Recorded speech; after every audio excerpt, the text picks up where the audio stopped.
아침에 일어나자마자 입에서 나는 냄새 때문에 당황해 본 적 있으신가요? 밤새 잘 자고 일어났는데 입안이 텁텁하고 가족이나 가까운 사람에게서 입냄새가 난다는 말을 들으면 하루를 시작하기도 전에 자신감이 떨어질 수밖에 없습니다. 어떤 분들은 아무리 밤에 양치질을 꼼꼼히 해도 아침마다 입냄새가 심해져서 혹시 내가 건강에 문제가 있는 건 아닐까 걱정하기도 하십니다. 실제로 입냄새 때문에 인간관계에 영향을 받거나 직장이나 학교에서 불이익을 경험했다는 분들도 있습니다. 최근 한 조사에서는 입냄새 때문에 대화 중 거리를 두거나 마스크를 벗지 못한다는 답변도 많았습니다. 그런데 더 놀라운 사실은 아침 입냄새의 대부분은 입안의 위생 문제이지만 일부는 심각한 건강 신호일 수도 있다는 점입니다. 당뇨병, 위염, 심지어 위암 같은 질환도 입냄새로 신호를 줄 수 있습니다. 단순히 민망함을 넘어서 내 건강을 지키는 중요한 단서가 될 수 있다는 점, 오늘 꼭 기억해 두시기 바랍니다. 아침에 입냄새가 심해지는 가장 큰 이유는 자는 동안 침 분비가 줄어들기 때문입니다. 우리가 잠을 잘 때는 입안이 건조해지고 이때 혐기성 세균이 활발하게 증식합니다. 이 세균들이 황화수소, 메틸메캅탄, 디메틸설파이드 같은 냄새 유발 물질을 만들어내죠. 그래서 아침에 일어나면 입안이 텁텁하고 심한 냄새가 나는 것입니다. 특히 코를 고는 습관이 있다면 입으로 숨을 쉬게 되어 입안이 더 쉽게 마릅니다. 흡연이나 음주도 침 분비를 줄이고 입안 환경을 더 건조하게 만들어 입냄새를 악화시킵니다. 자기 전에 술을 마시거나 담배를 피우면 밤새 침이 증발하고 세균이 번식하기 좋은 환경이 만들어집니다. 또 저녁에 야식을 먹거나 음식을 대충 씹고 삼키면 침 분비가 줄어들어 입안이 더 건조해집니다. 실제로 외국 연구진은 음식을 30번 이상 꼭꼭 씹어서 삼키는 것이 침 분비를 늘리고 입냄새를 줄이는 데 도움이 된다고 권장합니다. 침은 입안의 세균을 씻어내고 산도를 중화시키는 역할을 합니다. 침이 부족하면 세균이 쉽게 번식해서 냄새가 심해집니다. 입냄새의 또 다른 중요한 원인은 혀 표면에 생기는 설태입니다. 설태는 혀에 쌓인 세균과 음식물 찌꺼기, 죽은 세포 등이 섞여 만들어지는 하얀 막입니다. 이 설태 속에서 냄새 유발 세균이 번식하면서 입냄새가 심해집니다. 하지만 혀를 너무 세게 닦으면 오히려 혀의 정상 조직이 손상되고 상처에서 나온 진물 때문에 입냄새가 더 심해질 수 있습니다. 혀는 부드럽게 한 번만 쓸어내리듯 닦아주는 것이 가장 좋습니다. 혀 클리너를 사용할 때는 힘을 주지 말고 혀의 중앙부터 끝까지 한 번만 쓸어내리면 충분합니다. 설태가 심한 분들은 하루에 한 번, 아침에만 닦는 것이 좋습니다. 양치질을 꼼꼼히 해도 입냄새가 잘 사라지지 않는 경우가 있습니다. 이럴 때는 스트레스가 원인일 수 있습니다. 스트레스를 받으면 침 분비가 줄어들고 입안이 건조해지면서 세균이 더 잘 번식하게 됩니다.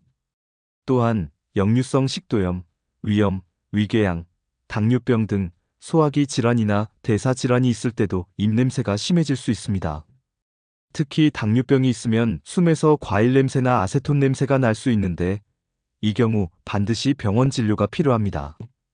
입냄새가 심할 때 편도결석도 의심해 볼 수 있습니다. 편도결석은 목 안쪽 편도선에 음식물 찌꺼기와 세균이 뭉쳐 생기는 작은 알갱이인데 목에 이물감이 느껴지고 노란 알갱이가 나온다면 병원에서 제거해야 합니다. 입냄새의 원인은 생각보다 다양합니다.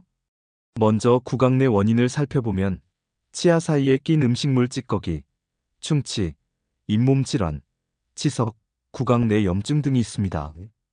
특히 잇몸 질환은 피가 나거나 잇몸이 붓고 아프면서 냄새가 심해지는 특징이 있습니다. 치석은 칫솔질로는 잘 제거되지 않기 때문에 정기적으로 스케일링을 받는 것이 중요합니다. 충치가 있으면 세균이 음식물 찌꺼기를 분해하면서 악취가 발생합니다. 구강 내 염증이 있으면 고름이 생기고 이 고름에서 심한 냄새가 나기도 합니다. 구강 외 원인으로는 비염, 축농증, 편도결석, 역류성 식도염, 위염, 당뇨병, 신부전, 간부전 등이 있습니다. 비염이나 축농증이 있으면 코로 숨을 쉬지 못하고 입으로 숨을 쉬게 되는데 이때 입안이 건조해지면서 냄새가 심해집니다. 편도결석은 목 안쪽에서 노란 알갱이가 나오거나 목에 이물감이 느껴질 때 의심해 볼 수 있습니다. 역류성 식도염이나 위염이 있으면 위산이 역류하면서 입안에 신맛이나 쓴맛이 나고 특유의 냄새가 동반됩니다. 당뇨병이 심하면 숨에서 과일 냄새, 신부전이 심하면 암모니아 냄새, 간부전이 심하면 달걀 썩은 냄새가 날 수 있습니다. 이런 경우에는 반드시 병원에서 진단을 받아야 합니다. 입냄새를 줄이기 위해 실생활에서 바로 실천할 수 있는 방법을 구체적으로 알려드리겠습니다. 저녁 식사는 섬유질이 풍부한 한식이나 샐러드처럼 꼭꼭 씹어 먹을 수 있는 음식을 드시는 것이 좋습니다. 음식을 충분히 씹으면 침이 많이 분비되어 입안을 촉촉하게 유지할 수 있습니다. 야식은 피하고 자기 전에는 치아 구석구석을 3분 이상 꼼꼼하게 닦아주세요. 양치질 후에는 물 한 잔을 마셔 입안을 적셔주는 것도 도움이 됩니다. 치실이나 치간 칫솔을 사용해 치아 사이에 낀 음식물 찌꺼기를 반드시 제거해주세요. 칫솔질만으로는 치아 사이의 음식물 찌꺼기를 완전히 제거하기 어렵기 때문입니다. 아침에 일어나면 바로 물을 한 컵 마셔 입안을 촉촉하게 해주세요. 아침 식사를 거르지 말고 잘 씹어 먹는 것이 중요합니다. 아침 식사를 하면 침 분비가 늘어나고 입안 세균 증식이 억제되어 입냄새가 줄어듭니다. 커피나 차를 마실 때는 반드시 물도 함께 마셔서 침 분비를 촉진해주세요. 커피와 차에 들어있는 카페인과 카테킨은 침 분비를 억제할 수 있기 때문입니다. 혀를 닦을 때는 칫솔로 세게 문지르지 말고 종이 숟가락이나 손가락에 치약을 묻혀 가볍게 쓸어내리듯 닦아주세요. 닦은 후에는 물로 충분히 헹궈 남은 이물질을 깨끗하게 제거해주세요. 워터픽이 있다면 혀에 물을 분사해 잔여물을 제거하는 것도 좋은 방법입니다. 흡연과 음주는 입냄새의 가장 큰 적입니다. 특히 자기 전에 술을 마시거나 담배를 피우는 습관은 반드시 피해야 합니다. 술을 마시면 침 분비가 줄고 입안이 건조해지면서 세균이 쉽게 증식합니다. 담배를 피우면 입안의 점막이 손상되고 냄새를 유발하는 물질이 입안에 남게 됩니다. 스트레스를 줄이기 위해 가벼운 운동이나 명상, 산책 등을 꾸준히 해보시는 것도 좋습니다. 스트레스를 받으면 침 분비가 줄어들고 입냄새가 심해질 수 있으니 평소 마음 건강도 함께 챙겨주세요. 입냄새를 줄이는 데 도움이 되는 음식도 있습니다. 대표적으로 사과, 샐러리, 당근 같은 섬유질이 풍부한 채소와 과일은 입안의 세균을 물리적으로 제거해주고 침 분비를 촉진하는 효과가 있습니다. 요거트나 김치 같은 발효식품은 입안의 유익균을 늘려주어 냄새 유발 세균의 증식을 억제합니다. 반대로 마늘, 양파, 커피, 알코올, 유제품, 고기류는 입냄새를 심하게 만들 수 있으니 섭취를 조절하는 것이 좋습니다. 입냄새가 심할 때 민간요법으로 레몬이나 녹차를 마시는 분들도 있습니다. 레몬은 침 분비를 촉진하고 구강 내 산도를 낮춰 세균 증식을 억제하는 데 도움이 됩니다. 녹차에 들어있는 카테킨 성분은 세균의 성장을 억제하고 냄새 유발 물질을 중화시켜줍니다. 하지만 이런 방법은 일시적인 효과에 그칠 수 있으니 근본적인 구강 위생 관리가 더 중요합니다. 입냄새를 자가 진단하는 방법도 있습니다. 손등에 침을 묻혀 말린 뒤 냄새를 맡아보거나 치실로 치아 사이를 닦은 후 치실 냄새를 맡아보면 자신의 입냄새를 어느 정도 확인할 수 있습니다. 혀를 내밀었을 때 하얀 설태가 많거나 잇몸에서 피가 자주 난다면 구강 내 질환을 의심해 볼 수 있습니다. 입냄새가 심한데도 원인을 모르겠다면 치과나 이비인후과에서 정밀 검진을 받아보는 것이 좋습니다. 입냄새와 관련된 다양한 오해들도 있습니다. 예를 들어 입냄새는 나이 들수록 심해진다는 말이 있는데 실제로는 나이와 직접적인 상관관계는 없습니다. 다만 나이가 들면 침 분비가 줄고 잇몸 질환이나 만성 질환이 많아지면서 입냄새가 심해질 수 있습니다. 또 입냄새는 남성보다 여성에게 더 많다는 말도 있지만 성별에 따른 차이는 크지 않습니다. 오히려 구강 위생 관리 습관이 더 큰 영향을 미칩니다.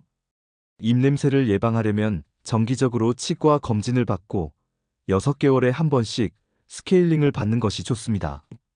치실과 치간 칫솔을 활용해 치아 사이의 음식물 찌꺼기를 꼼꼼히 제거하고 혀 클리너로 설태를 부드럽게 닦아주세요. 자기 전에는 양치질을 꼼꼼히 하고 물을 충분히 마셔 입안을 촉촉하게 유지하는 것이 중요합니다. 아침에는 일어나자마자 물 한 컵을 마시고 아침 식사를 꼭 챙겨 드세요. 커피나 차를 마신 후에는 반드시 물을 함께 마셔 침 분비를 촉진해 주세요. 입냄새가 계속된다면 구강 내 잇몸 질환, 충치, 편도결석, 비염, 부비동염, 역류성 식도염, 당뇨병 등 건강 문제를 의심해 볼 필요가 있습니다. 특히 입안에서 단내나 과일 냄새가 난다면 반드시 병원을 방문해 정확한 진단을 받아보시기 바랍니다. 입냄새는 단순히 불쾌한 증상에 그치지 않고 내 몸의 건강 신호일 수 있다는 점 꼭 기억해 주세요. 오늘 알려드린 방법을 실천하셔서 내일 아침에는 상쾌하게 하루를 시작하시길 바랍니다. 입냄새로 고민하는 분들이 많지만 대부분은 올바른 구강 위생 습관만으로도 충분히 개선이 가능합니다. 치실과 치간 칫솔, 혀 클리너를 꾸준히 사용하고 정기적으로 치과 검진을 받으세요. 아침마다 입냄새가 심하다면 오늘 알려드린 생활 습관을 실천해 보시고 그래도 개선이 안 된다면 꼭 전문가의 진료를 받아보시기 바랍니다. 입냄새는 나만의 문제가 아니라 가족과 주변 사람들과의 관계, 사회생활에도 큰 영향을 줄 수 있습니다. 내 건강을 지키는 첫걸음, 오늘부터 시작해보세요. 여러분의 건강한 하루를 응원합니다. 궁금한 점이나 경험담이 있으시다면 댓글로 남겨주세요. 다음 영상에서 더 유익한 건강 정보로 찾아뵙겠습니다.